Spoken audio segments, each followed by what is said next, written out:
Face au village de Touarcé, le vignoble est composé de 3 coteaux. Les vignes sont orientées vers le sud pour profiter au maximum du soleil.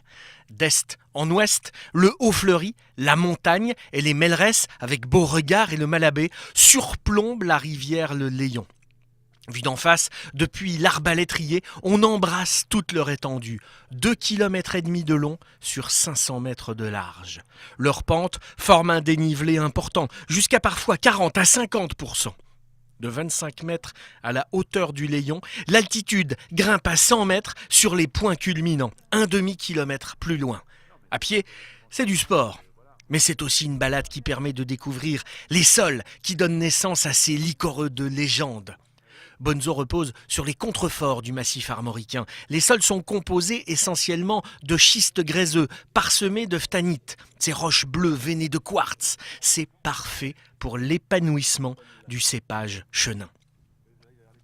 Posée entre 2 cours d'eau, la Loire et le Léon, cette ligne de coteaux bénéficie d'une hygrométrie parfaite. Le climat océanique apporte douceur et humidité. Le matin, des brumes montent du Léon et s'élèvent le long des vignes.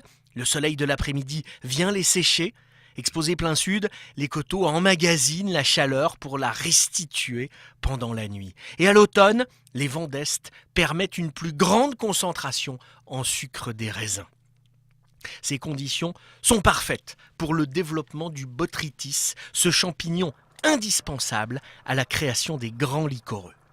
La pluviométrie est parfois faible. Il ne tombe que 550 à 600 mm d'eau à Touarcé chaque année. La pluie est souvent arrêtée par les collines des Gardes au sud de l'appellation. Et grâce à la proximité de l'Atlantique, les températures sont toujours agréables. Résultat de tant de douceur, environ 120 espèces méditerranéennes cohabitent ici. Tout au long du Léon, les chênes verts alternent avec le fenouil sauvage. On trouve même des agaves et des cactus. Et cet écosystème unique préservé est officiellement reconnu zone naturelle d'intérêt écologique, faunistique et floristique.